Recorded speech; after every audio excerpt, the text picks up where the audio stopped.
Hydran Podcast Network. Selamat datang kembali di podcast Hydran bareng gua Putu, dan kembali lagi di minggu ini gua mau bahas tentang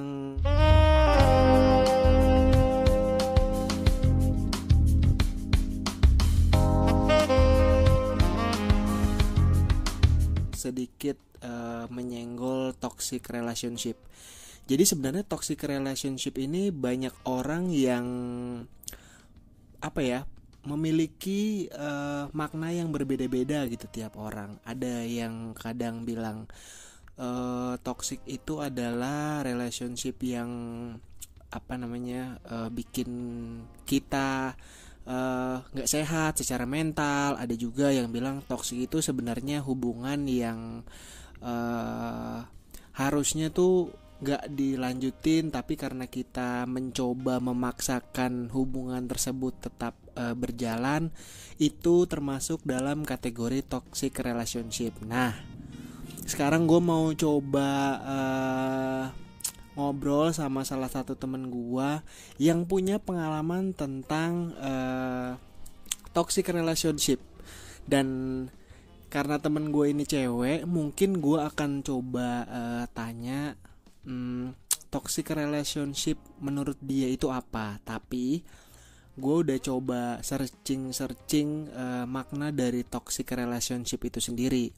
Sebenarnya gue kutip dari alodokter.com, toxic relationship itu adalah hubungan yang menggambarkan sesuatu yang tidak sehat dan dapat berdampak buruk bagi keadaan fisik maupun mental seseorang. Jadi toxic relationship itu bisa untuk dampaknya itu bisa berdampak bagi si cowok dan juga si cewek. Nah, gue mungkin mau coba sapa dulu. Di sini ada Felicita Wilhelmina. Hari ini kan kita mau ngebahas soal toxic relationship nih. Mau tahu dong kalau dari pandangannya seorang Felicitas Wilhelmina itu, ini anaknya manggilnya siapa ya? Panjang banget namanya, susah lagi. Panggil aja nama Feli. Oke, Feli. Oke. Jadi Fel, kita kan mau bahas toxic relationship. Dari sudut pandang wanita, toxic relationship itu apa sih? Toxic itu apa ya? Nah, lo bingung kan? Kalau toxic itu kayak yang merusak hubungan gitu. Kalau saya dalam arti kata kayak sifat itu bisa gitu sih, kayak lebih kayak ke sifat sih yang bisa merusak hubungan. Sifat yang bisa merusak hubungan itu toxic.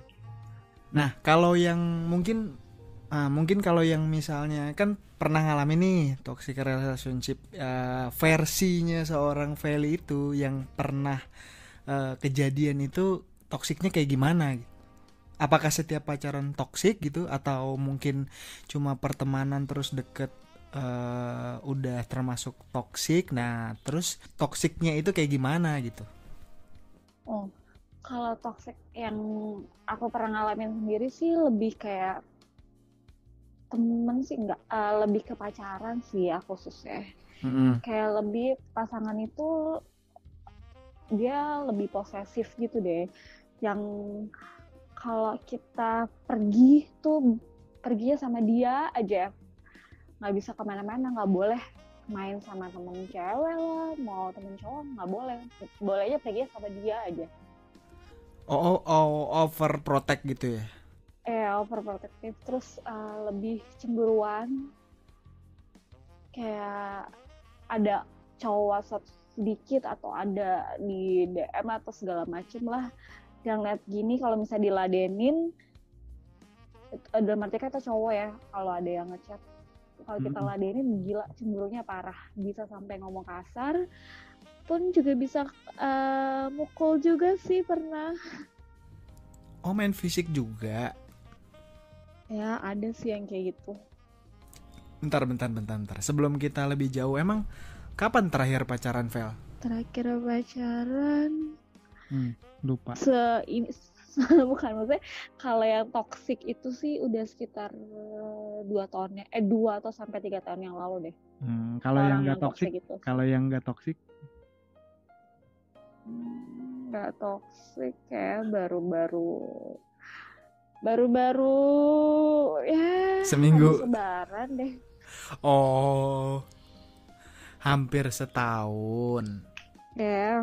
Ya. Oke. Nah, berarti kan kalau apa yang ngomongin soal toxic itu kan nih kita lagi ngomongin versinya Feli adalah si cowoknya itu yang overprotect lah, terus sampai cemburuan, sampai dia main fisik gitu kan. Nah, kalau misalkan mungkin kita akan coba apa ya, kayak bahas gini kan, ada tahap ya sebelum memutuskan untuk menjalani sebuah hubungan, konteksnya pacaran gitu kan, kita tahu dong ada prosesnya dulu nih sebelum akhirnya kita atau seorang Feli itu nerima mantannya gitu kan.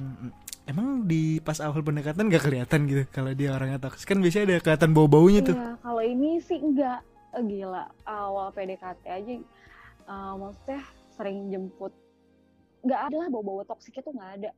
Super gimana, namanya juga orang PDKT ya, pasti dia ngasih lihatnya yang bagus-bagusnya dia.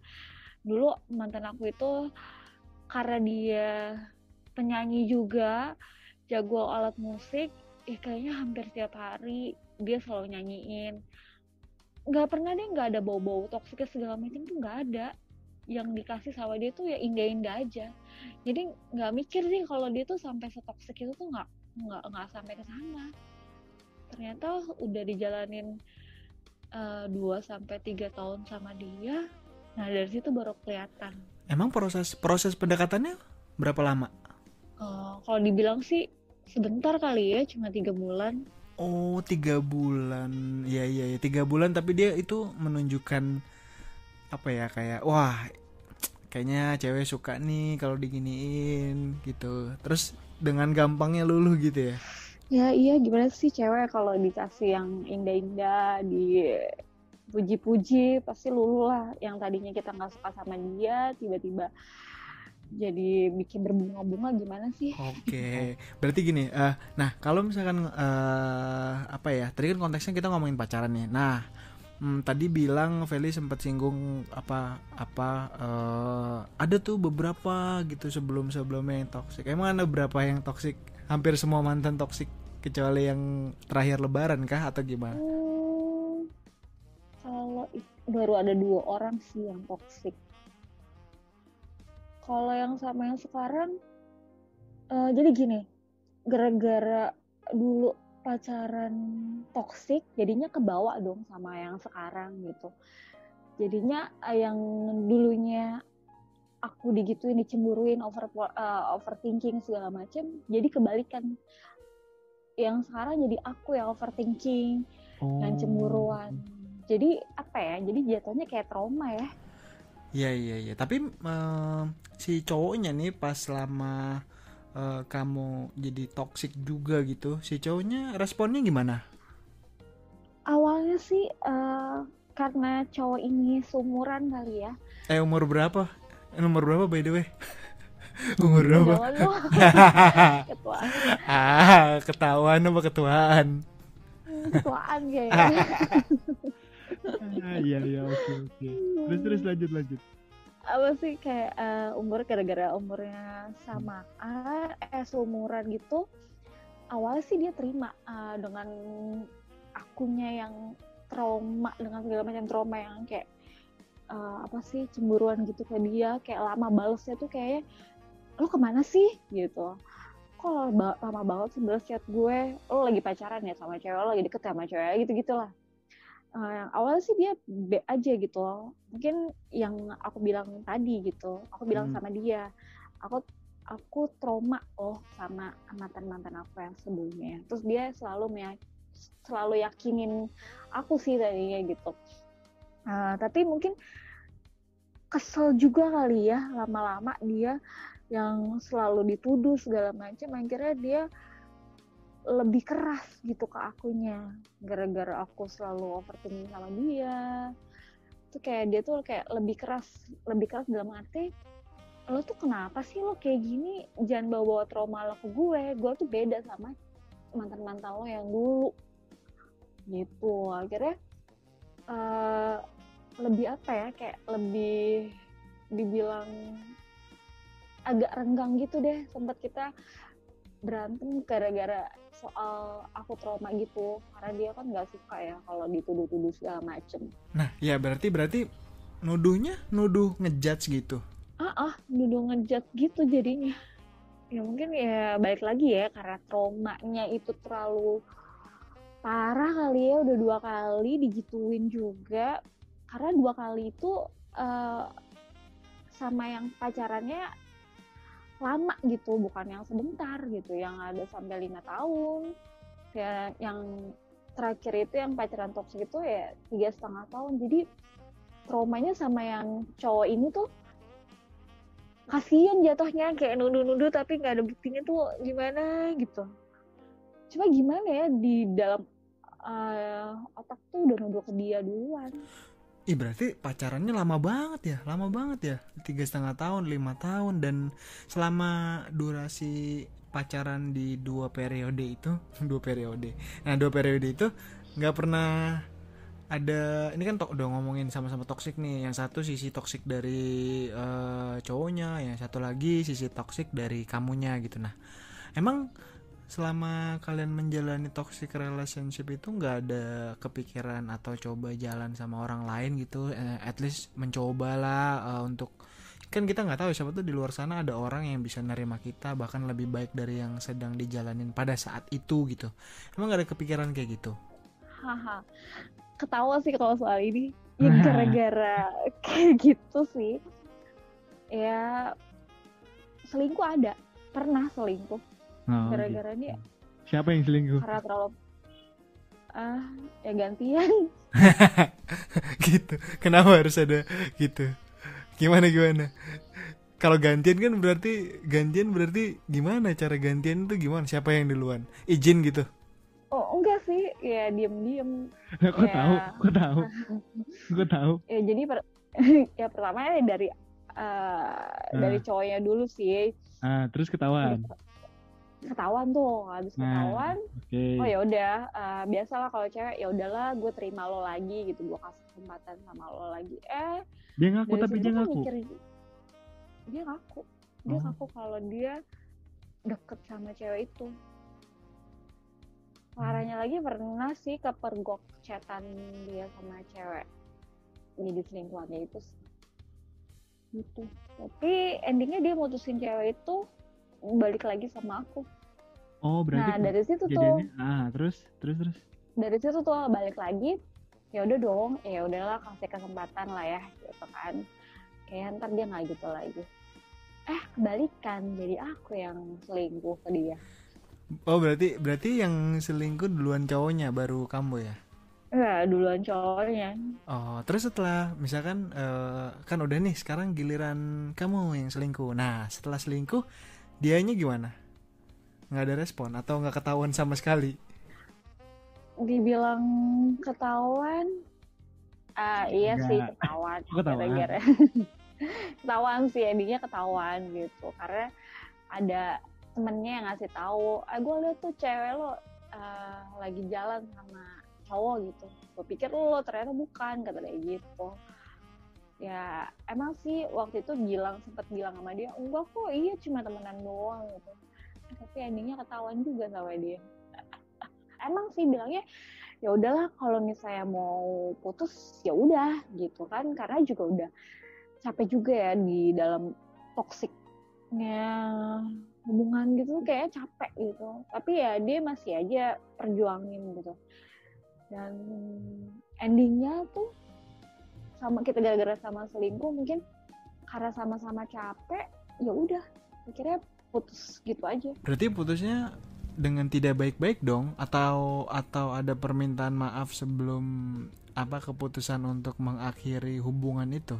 Untuk dua-duanya yang toxic relationship itu nggak ada yang baik-baik sih.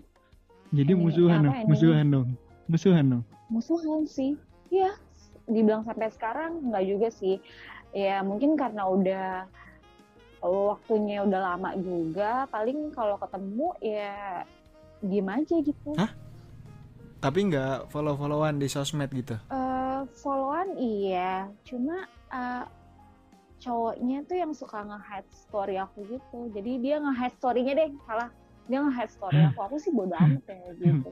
Kenapa dia ngehat? Dia sih nganggepnya kayaknya sih ngerasanya sih kayak dia nganggepnya kayak aku masih suka gitu sama dia. Padahal ngapain bentar. Kok bisa tahu kalau dia tuh nge-hide story-nya dia dari kamu? Caranya gimana ya, coba? buat fake account nyari tahu. Masalahnya kita di follow-followan tapi nggak pernah ngeliat story-nya dia tuh, kan nggak mungkin dong ya kayak gitu. Dia nggak pernah update story tuh kayaknya nggak mungkin gitu. Kayak soal tipenya cowok-cowok yang suka update gitu, punya fake account terus ngeliatin IG-nya dia, ternyata oh dia bikin story tuh, ternyata udah punya cewek, cuma ya di hide akunya.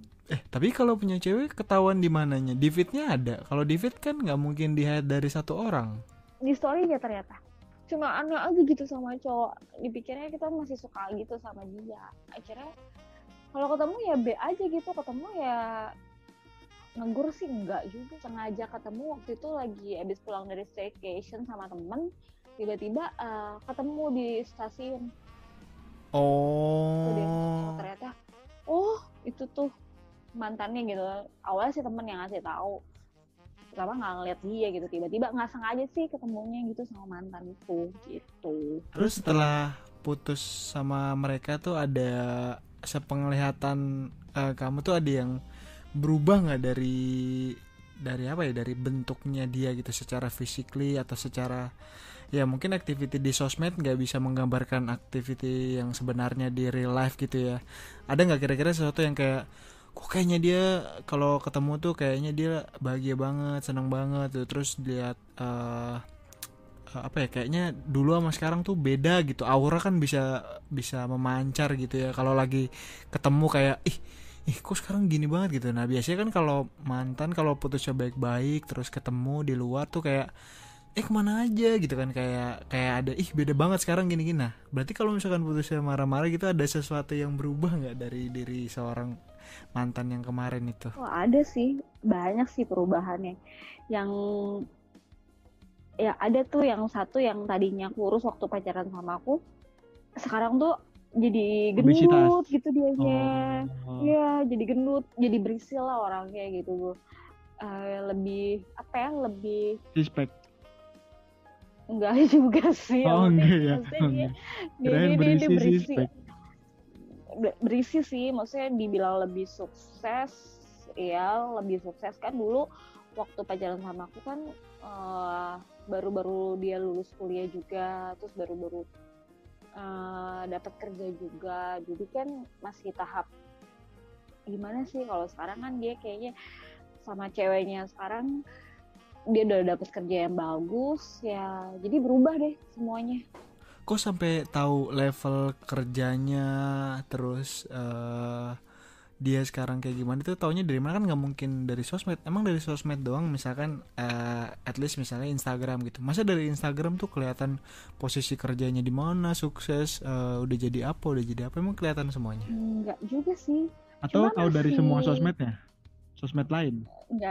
Enggak juga. Jadi dulu kan pacarannya sama cowok ini kan tahu kenal keluarganya banget, sampai mamanya, papanya, kakaknya segala macem. Jadi yang masih ngasih tahu tuh kakaknya sih, yang suka masih ngabarin, gimana deh kabarnya, gini-gini, apa kabarnya.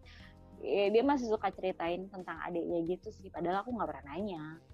Cuma jangan kakaknya kali, kakaknya yang suka. Kakaknya udah berkeluarga, cewek juga. Oh, kirain. Ya kan nggak tahu. Siapa tahu kan bisa aja modus-modusnya gitu ya kalau cowok. Ya berarti mungkin kalau, apa? Berarti kalau misalnya udah tahu nih kondisinya kayak gitu, update gitu, kan ada yang kayak kalau misalkan udah saking bencinya gitu, bodo amat lah, masuk kuping kiri keluar kuping kanan gitu. Nah kalau kamu tuh masih ada rasa kayak nyesel gitu, atau ada rasa apa gitu yang kayak kayaknya masih bisa nih dibetulin gitu, misalnya kalau ngelihat kondisi sekarang yang kalaupun single gitu misalnya. Kalau untuk mungkin gini ya, kalau untuk tahun setelah putus dari dia setahun 2 tahun, ya mungkin ada lah rasa penyesalan itu ada. Tapi sejalannya waktu udah bertahun-tahun juga, kayak be aja gitu kalau ngeliat dia, dia udah sukses, ya bagus dong kalau dia udah sukses gitu. Berarti waktu sama aku toksik, ya dan sekarang dia udah berubah, udah nggak toksik kan, berarti ya bangga sih gitu sih sama dia, ternyata udah berubah tuh dianya gitu loh. Oh, tapi ada nggak kalau apa ya, kayak mantan atau siapa yang kayak kode-kode deketin lagi gitu, pengennya balik gitu, ada nggak? Wah, ada sih banyak. Anjrit, banyak. Astaga. Gimana? Cuma ya ada sih banyak, cuma nggak mau lagi gitu. Taruh deh. Banyak tuh maksudnya kan tadi yang toksik 2, berarti yang nggak toksik lebih banyak dong. Emang iya lebih banyak sebenarnya. Nah berarti kalau banyak itu metode cara mereka untuk berkomunikasi, untuk mengajak balikan tuh gimana sih? Banyak sih. Awalnya dia nanya-nanya kabar dulu, gimana ya Mel, gimana udah punya apanya? pacar belum? Masa Dia gitu, nanya dulu norak banget. kabar. Udah punya pacar belum? Ya gitu. Ya kan karena aku juga jarang ya, maksudnya update aku jalan sama cowok atau gimana kan juga jarang gitu kalau di Instagram atau di sosial media gitu. Jadi tuh mereka suka bertanya-tanya, nih anak tuh sebenarnya udah punya pacar atau belum sih gitu. Karena ya itu apa ya? Ya balik lagi ya, kalau untuk toksik kan tadi dibilangnya kayak dianya ya udahlah kalau putus ya udah gitu kan, jadi benci dua-duanya sama-sama benci. Tapi kalau misalnya kita putusnya baik-baik, nggak ada sih rasa benci segala macem ya. Kalau dia jadian sama cewek lain ya bodo amat gitu, kalau aku sih gitu ya prinsipnya. Dan aku juga nggak mau balikan lagi sama mantan aku ya. Kalau misalnya mantan ngajakin balikan lagi yang dibilang dia nggak toksik, caranya mereka tuh biasanya tuh nanya dulu, kamu udah punya pacar belum sih? Kok aku nggak pernah lihat kamu update segala macam, terus kamu nggak pernah taruh di feed kamu segala macam. Ya kepo lah mereka gitu sih. Oh gitu metodenya, to the point langsung. Berarti kalau misalkan ditanya single apa enggak, berarti bilangnya ya single gitu. Tapi ketika diajak bilangnya langsung to the point, nggak mau gitu. Iya. Terus dia nggak coba meyakinkan kayak ayolah kita bisa nih dengan ini bla bla bla, dengan ilmu salesnya. Ada nggak sih cowok yang biasanya ngejar terus gitu? Oh ada kayak gitu. Cuma ya aku apa ya, kalau udah kan aku bilang ya tadi kan, balik lagi ya, karena balikan sama mantan tuh kan bukan aku banget gitu ya, nggak mau gitu. Jadi ya kalau misalnya dengan berbagai cara dia ngajakin aku ayo ketemuan dulu segala macem, nggak mau tuh. Lebih kayak apa sih, lebih cuekin chatnya atau DM-nya segala macem sih. Gitu. Kalau merekanya terlalu agresif sih aku nggak suka. Tiba-tiba ada di depan rumah gitu, aku udah di depan rumah terus aku bilang ngapain sih lo ke depan ke rumah gue tuh ngapain gitu loh. Ya aku bilangnya aja, aku nggak ada di rumah, aku lagi pergi gitu, udah pulang aja sana gitu.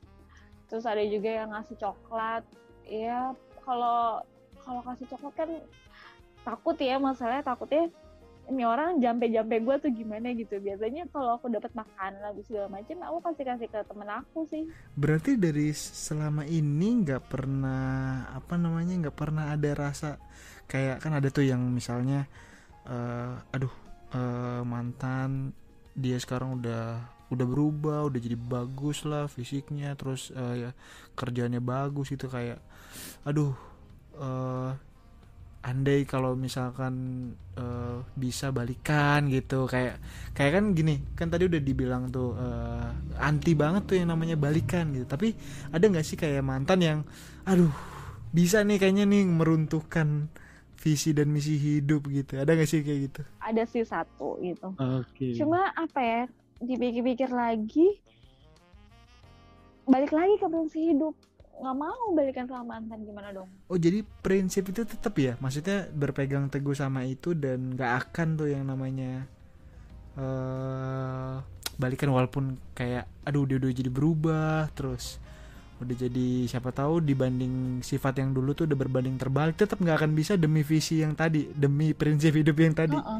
Aku kalau udah prinsip ya udah, susah, nggak bisa berubah, udah bilang dari awal gitu. Makanya untuk yang sama yang sekarang mungkin karena dibalik lagi ya, karena seumuran terus dewasa, cowoknya juga kalau misalnya aku ngomong putus dia langsung bilang inget lagi kita tuh udah tua, jadi kita nggak usah mikir namanya putus-putus, kalau bisa diomongin baik-baik apa yang salah gitu. Itu sih lebih kayak gitu sih. Ya tadi aku bilang lagi ya, gara-gara aku pernah di suatu hubungan yang toksik, jadinya kebawa sama yang hubungan baru lagi gitu, yang orangnya ini sebenarnya nggak toksik, cuma dari akunya yang jadi toksik ya, dia mungkin kebawa juga kali ya. Cuma balik lagi ke pribadinya si pasangan itu sendiri, dia bisa nggak sih ngimbangin orang yang toksik gitu. Maybe dia bisa ngerubah aku gitu. Tapi kalau misalnya apa ya, kayak menjalin hubungan baru gitu ya, kayak kamu misalkan ini dapet nih cowok yang sekarang misalnya, nah kamu cerita gak sih kayak ih sama yang kemarin tuh aku gini, sama yang pacar pertama tuh gini, udah gitu jahat dia gini dan segala macam sifatnya, maksudnya supaya at least dia denger dan tahu supaya dia nggak berperilaku hal yang sama gitu. Cerita kayak gitu nggak, atau kayak pendem aja sendiri, nanti lihat sendiri aja kayak gimana si cowok yang baru ini? Kalau aku sih tipe orang yang saya dia yang nanya gitu, kenapa sih kamu jadi kamu tuh overthinking, kamu kok posesif ya, kenapa, apa sih yang buat kamu kayak gini ya? Ya udah, namanya juga pacaran yang udah mau serius ya aku kasih tahu, ini loh gara-gara ini, gara-gara aku dulu ada di hubungan yang toksik, ya aku kasih tahu. Dulu aku punya pacar yang pernah mukul aku, terus ya ngomong kasar. Aku sih nggak mau nantinya sama pasangan aku yang sekarang tuh dia jadi kayak gitu, jadi sama kayak mantan aku sih gitu. Kan tadi ini misalkan kamu tuh di DM lah, dideketin mantan, diajakin balikan gitu, apakah pernah nggak sih kayak ini ngomongin lagi jalanin sama yang sekarang ya, terus diajakin balikan gitu, itu kamu cerita nggak ke dia? Aku cerita sih sama dia. Ya kalau dia sih orangnya ya udah, kalau mau ditanggepin ya tanggepin aja gitu. Cuma kan dia ngasih tahu lagi, yang penting kamu tahu aja batasannya kayak apa. Oh ya udah. Enggak sih, orangnya nggak cepet, nggak cemburuan. Ya dia percaya aja sama pasangannya. Karena dia mungkin lebih berpengalaman kali ya dari aku dulu ngejalanin toxic relationship-nya sama mantannya. Karena dia juga cerita juga tentang mantannya gitu sih. Jadi buat aku, oh ternyata kita sama-sama ya dulu pernah ada di hubungan yang toxic. Nah mungkin dia yang lebih lebih berpengalaman, jadi dia ya udahlah gitu. Gue nganggap ya kalau ada mantan yang ngubungin lo, ya udah gitu, ya nggak apa-apa, terserah lo mau tanggepin atau enggak gitu sih. Yang penting tahu aja batasannya apa gitu sih. Kalau misalkan di compare, lebih toksik mana kira-kira mantannya dia sama kamu at that time misalnya? Kan dia cerita dong kayak oh gitu, parah juga ya. Karena dia dulu toksiknya, kalau mau diceritain lebih banyak lagi, panjang deh ceritanya. Boleh dong, yang ininya aja yang separah. Kan tadi udah ngomongin kan tadi ya paling kan kalau Dari tadi ternyata belum cerita kalau yang dari sisi kamunya belum. Kenapa? Kalau yang cowoknya kan kayak main fisik, overprotect, mukul terus ngatain gitu. Kalau yang kamu gimana? Maksudnya kamu mukulin cowok kan aneh, terus ngatain cowok, terus apa? Maksudnya protect apa ya? Maksudnya cowoknya yang diprotek gitu. Aneh gak sih? Toksiknya gimana? Ini cowok lemah banget. Iya sih, kalau aku ya toxic ya aku tuh ya apa ya, kayak ya itu tadi aku selalu ngejat dia gitu. Lo lagi deket ya sama cewek ya, aku lama banget sih balas chat gue tuh. Yang aku paling sebel tuh kayak gitu doang, nuduh dia dengan nggak ada buktinya sama sekali. Tapi kan dia pembelaan dong.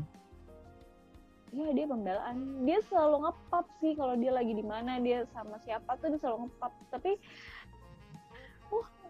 ada aja ya pemikiran aku yang kalau mikirnya tuh kalau dia tuh lagi deket sama cewek atau segala macem, jalan sama cewek gitu loh.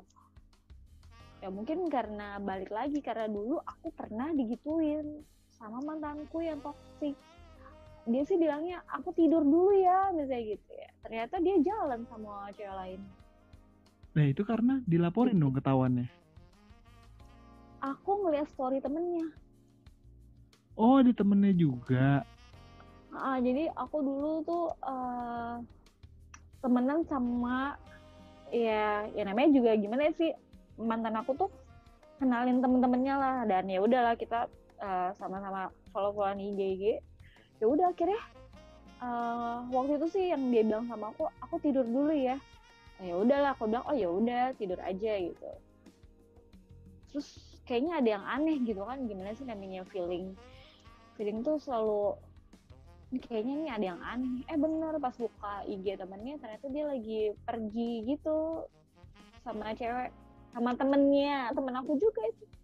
Oh, berarti poinnya adalah kalau mau apa ya, menjalanin hubungan tuh nggak usah terlalu sering kenalin temen lah ya, nggak usah follow-followan.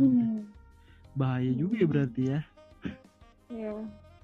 Lebih baik kita nggak usah tahu dong ya, harusnya gitu sih. Nah, tapi sekarang kamu tuh udah termasuk apa ya, orang atau wanita yang bebas dari toxic relationship, atau masih menganggap masih ada sisa-sisaannya nih, atau gimana? Kalau rasanya untuk yang sekarang ya, mungkin aku ngejalanin hubungan sama pacar aku yang sekarang, awalnya aku masih banyak banget ya toksiknya aku, jadi yang imbasnya ke hubungan aku sama dia gitu. Tapi gimana ya, pasangan aku ini dia selalu buat aku tuh nyesel sendiri sama hidup aku, yang kayak lu kalau kayak gitu, kalau lo toksik mulu, yang ada lo ditinggalin sama orang yang lo sayang gitu. Lo mau, sampai aku tuh akhirnya berpikir gitu, sampai aku tuh belajar untuk lebih ke belajar untuk psikologi ya, buat diri aku sendiri, buat buat belajar untuk mengenal diri aku sendiri. Yang dia selalu kasih tahu aku tuh, kamu baca ini ya, kamu nonton ini ya, nonton psikologi ini ya, buat diri sendiri. Dan akhirnya aku dari situ tuh aku ketemu jati diri, kenal diri aku sendiri.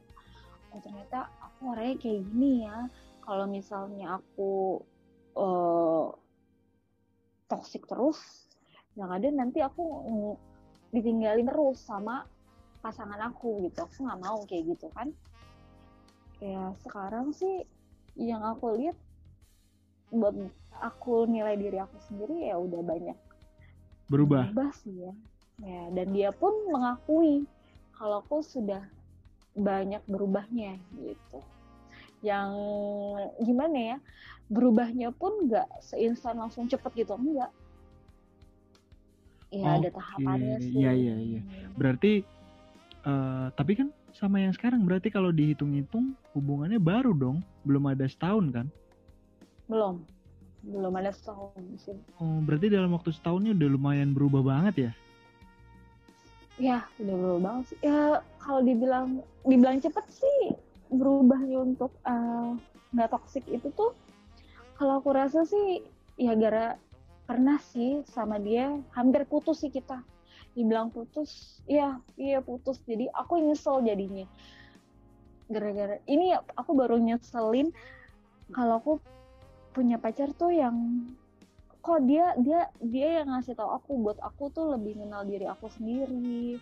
Yang kalau misalnya dia ngasih tahu aku kalau untuk lo jangan toksik gini terus dong kayak gitu, dia selalu gituin aku. Dan akhirnya gara-gara toksik aku itu tuh pernah berantem terus hampir putus, dan akhirnya aku dari situ aku ngerubah diri aku sendiri. Oh, oke. Berarti memang ada stepnya ya, untuk menuju ke benar-benar bebas toksik itu. Iya, mungkin sebagai penutup gitu ya, kan tadi kamu tuh udah jalanin apa ya, step by stepnya dari awal yang toksik, ditoksikin terus jadi toksik, terus sekarang udah mulai sembuh, udah mulai nggak ada nih toksiknya. Nah, mungkin aku tuh mau minta tips aja, siapa tahu di luar kan masih ada nih yang jalanin toksik. Gimana sih caranya supaya kita itu bisa terhindar dan secara perlahan tapi pasti kita bisa benar-benar recovery dan bersih dari yang namanya toxic relationship. Mungkin kan tadi udah ada step by stepnya tuh, dan dari awal juga udah ketahuan gimana langkah-langkahnya, dari mulai awal yang nggak toksik tapi kita ditoksikin sampai akhirnya sekarang di titik sekarang adalah berubah banget gitu, apalagi cuma dalam jangka waktu 1 tahun kurang lah ya gitu. Ada nggak sih tipsnya gimana menurut versinya seorang Felicitas Wilhelmina tuh gimana? Kalau aku ya, tipsnya satu ya, lebih kenal diri sendiri aja dulu. Kita tuh apa sih yang di dalam diri kita tuh yang toksik tuh apa gitu. Nah dari situ kalau kita udah kenal diri kita sendiri, dari situ kita bisa tuh kurangin sifat-sifat toksik kita tuh. Itu sih kalau aku, intinya sih kita lebih mengenal diri sendiri aja. Oh, paling gampang gitu sih ya, dari diri sendiri dulu ya. Kalau kita yang ditoksikin gimana? Kalau misalnya gini, kalau kita udah tahu kita yang ditoksikin, itu tuh udah apa ya namanya ya? Tau lah kita kalau orang udah toksik nih, yang ada nanti kita sendiri tuh langsung nggak mau sama dia, udah langsung hindar. Udah kayak apa sih? Udah kayak punya antibody lah kalau kita tahu diri kita sendiri sih. Kalau kita mau ditoksikin, kalau kita udah kenal diri kita sendiri ya, intinya gitu sih. Iya, berarti kalau bucin tuh kita belum bisa mengenal diri kita sendiri dong, kan bucin. Iya belum. Ya jangan ya. Makanya kalau pacaran sih dibilangnya, aku selalu diingetin beberapa orang kalau pacaran tuh jangan terlalu bucin banget. Kita kasih sayang kita, cinta kita tuh cuma 50% aja. Hah? 50%? Iya. Nah terus sisanya buat apa dong? Diri sendiri? Buat diri sendiri. Oh gitu, rumusnya tuh 50% untuk pasangan kita gitu. Cintai dia jangan 100%, tapi 50% aja gitu. Iya, biar gak bucin. Oh gitu rumusnya. Baru tahu ada komposisi kayak gitu. Karena banyak sih orang yang ngasih tahu aku kayak gitu. Oh, jadi dari situ aku belajar. Oh iya, kalau kita terlalu bucin kan jatuhnya bego nanti kita. Bego-begoin sama pasangan. Sayang boleh, bego jangan ya. Iya. Oke. Thank you banget waktunya, Feli. Mungkin masih banyak pengalaman sebenarnya, tapi mungkin kita bisa cerita di lain waktu dengan pembahasan yang lain gitu, karena pembahasannya kan banyak banget. Terus secara pengalaman juga banyak. Dari tadi kan ngomongnya banyak. Wah, masih banyak nih. Iya, masih banyak sih, nggak cuma toksik aja, ada yang lain juga. Apa tuh kalau boleh tahu? Nanti lah yang berikutnya. Oke, siap. Terima kasih, terus sukses terus buat karirnya, kerjanya, aktivitasnya juga. Semoga sama yang sekarang nih nggak ada toksik lagi, terus langsung sampai nikah ya. Amin. Aminnya kenceng banget kayaknya. Iya dong, harus dong. Udah tua soalnya. Aduh, udah dikasih clue-nya udah tua. Oke, thank you. Bye-bye. Iya, bye.